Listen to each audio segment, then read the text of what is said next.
Ego ये वही चीज है जो तुम्हें या तो अनस्टॉपेबल बना सकती है या चुपचाप तुम्हारी लाइफ बर्बाद कर सकती है। और सबसे डेंजरस बात, गुरु ज्यादा लोगों को पता भी नहीं होता कि उनकी लाइफ का बिगेस्ट एनिमी वो खुद होते हैं। ईगो सिर्फ एटीट्यूड नहीं होता, सिर्फ मैं बेस्ट हूं वाली फीलिंग नहीं होती। ईगो वो इनविजिबल वॉल है जो तुम्हें ग्रो करने से रोक सकती है। कभी नोटिस किया, जब कोई तुम्हारी मिस्टेक पॉइंट आउट करता है अंदर से इरिटेशन होती है। जब कोई तुमसे बेटर करता है कंपैरिजन स्टार्ट होता है। जब सॉरी बोलना चाहिए तब माइंड कहता है मैं क्यों बोलूं। यही ईगो है। और प्रॉब्लम ईगो होना नहीं है, प्रॉब्लम तब है जब ईगो तुम्हें कंट्रोल करने लगे। क्योंकि अनकंट्रोल्ड ईगो रिलेशनशिप्स तोड़ता है, अपॉर्चुनिटीज डिस्ट्रॉय करता है, लर्निंग रोकता है और इंसान को इतना ब्लाइंड बना देता है कि वो खुद का डैमेज भी नहीं देख पाता। ईगो तुम्हें टेम्पररी पावर फील करता है लेकिन लॉन्ग टर्म में अंदर से वीक बना देता है।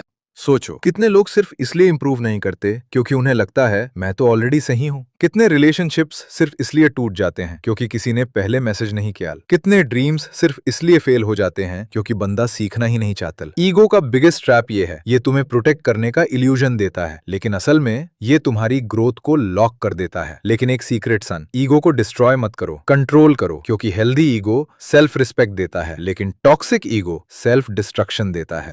सेल्फ रिस्पेक्ट कहता है मुझे मेरी वैल्यू पता है, ईगो कहता है मुझसे बेटर कोई हो ही नहीं सकता। और वही डाउनफॉल। हेल्थ तो ईगो कंट्रोल कैसे करे? Step 1, accept you can be wrong. हर बार तुम सही नहीं हो और ये वीकनेस नहीं, ग्रोथ का गेट है। जब तुम एक्सेप्ट करते हो कि इंप्रूव करना है तभी इंप्रूवमेंट स्टार्ट होता है। Step 2, learn to listen. सिर्फ जवाब देने के लिए मत सुनो, समझने के लिए सुनो। Step 3, practice humility. हम्बल होना वीक होना नहीं है, सबसे स्ट्रॉन्ग लोग वो होते हैं जो पावरफुल होके भी ग्राउंडेड रहते हैं। Step 4, detach from validation. हर वक्त प्रूव करने की जरूरत ईगो का सिम्टम है। रियल पावर तब आती है जब तुम्हें हर किसी को इंप्रेस करना जरूरी नहीं लगता। Step 5, focus on purpose not pride. जब मिशन बड़ा होता है ईगो छोटा हो जाता है। गोल पे फोकस करो, सिर्फ इमेज पे नहीं। और याद रख, ईगो का ऑपोजिट इनसिक्योरिटी नहीं, अवेयरनेस है। असली पावरफुल बंदा वो नहीं जो हर जगह डोमिनेट कर रहे। असली पावरफुल बंदा वो है जो अपने इमोशंस, रिएक्शंस और प्राइड को कंट्रोल कर सके। क्योंकि लाइफ में तुम्हारी बिगेस्ट बैटल दुनिया से नहीं खुद से होती है। और जिस दिन तुमने ईगो को कंट्रोल कर लिया, तुम बेटर लिसनर बनोगे, बेटर लर्नर बनोगे, बेटर पार्टनर बनोगे, बेटर लीडर बनोगे।